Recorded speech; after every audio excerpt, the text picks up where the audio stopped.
八极拳开门炮。八极拳全名开门八极拳，所谓开门，就是指打开敌方的门户，而后猛攻猛打，将敌制服。一线天的开门炮分2招完成。第一招，双撑肘向左右两边顶开敌人的武器，打开敌方门户；第二招再以双顶肘顶飞对面。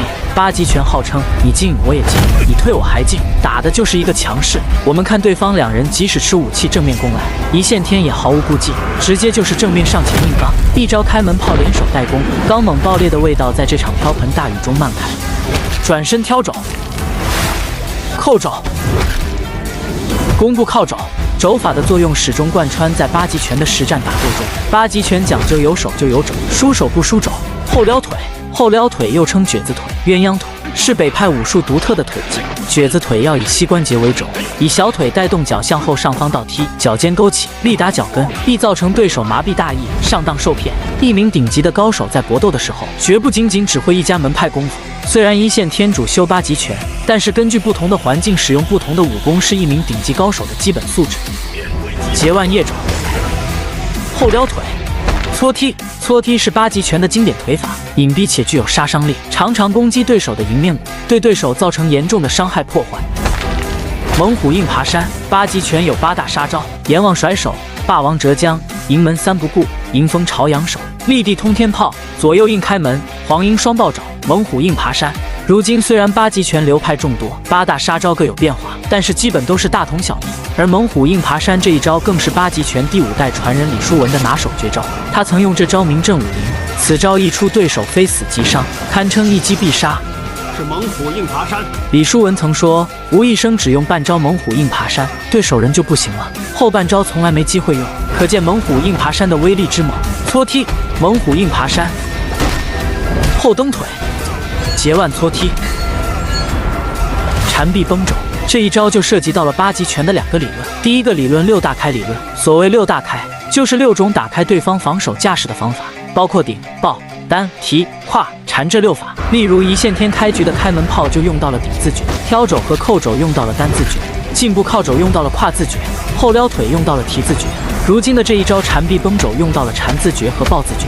这一招的第2个理论就是抱怀理论。八极拳实际上是讲究抱怀里打，八极拳下杀手的时候，不是把别人顶飞出去，而是把敌人拉住，再往死里打，对方既逃脱不了，又要连续遭受重击，这就是抱怀理论。所以一线天这边对小沈阳的顶心肘是没下死手的，真正下死手是像这样，把你缠住了，挣脱不开了，再把你往死里打。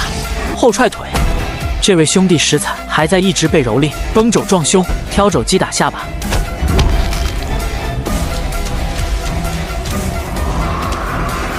飞膝，有人会问八极拳还会有这样的飞膝？那当然是没有的。这一场打斗，一线天是以八极拳法为基础，其他门派武功为辅的一场生死突围。一线天作为一名顶尖的军统特工，熟练掌握多种门派的武功，那是基本要求。白肘击打面颊，杂肘击胸，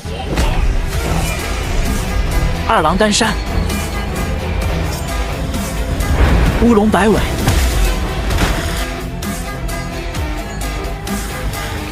八极小缠，八极小缠号称天下擒拿第一把，小缠缠腕，大缠缠臂，双缠缠身。不只是八极拳，其他众多武术门派都会根据自身的拳法特点习练擒拿之法。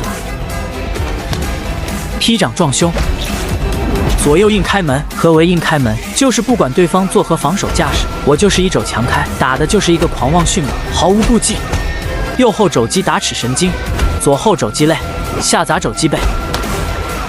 孤颈圈摔，二郎捆人。八极拳谚有言，二郎捆人不用绳。所谓不用绳，就是只用敌手捆其手，用敌人自己的手捆他自己。一线天一招二郎捆绳制住了对面2人，而后祭出了2大杀招，先以阎王甩拳打到对方残血，再以立地通天炮当场击杀。丹阳顶肘，一线天不愧乃雨夜战神，他此时愈战愈勇，发力瞬间劲如崩弓，发若炸雷，气场全开。身上汗毛被雨水缠绕的同时，又好似从4面8方监视着对手的一举一动。对面飞刃而来，竟也被一线天轻松挡开，一个侧踹踹飞对面，一个胆衣甩水宣告主权。本场打斗，一线天以八极拳为基础，为我们上演了一场特工生死突围战，招招凶狠，直指人命。而一线天的扮演者张震也在这场打斗中一战成名。张震是一个奇葩，他能把由一个武术白丁练成一个8极拳的全国冠军，我觉得真的是很奇葩。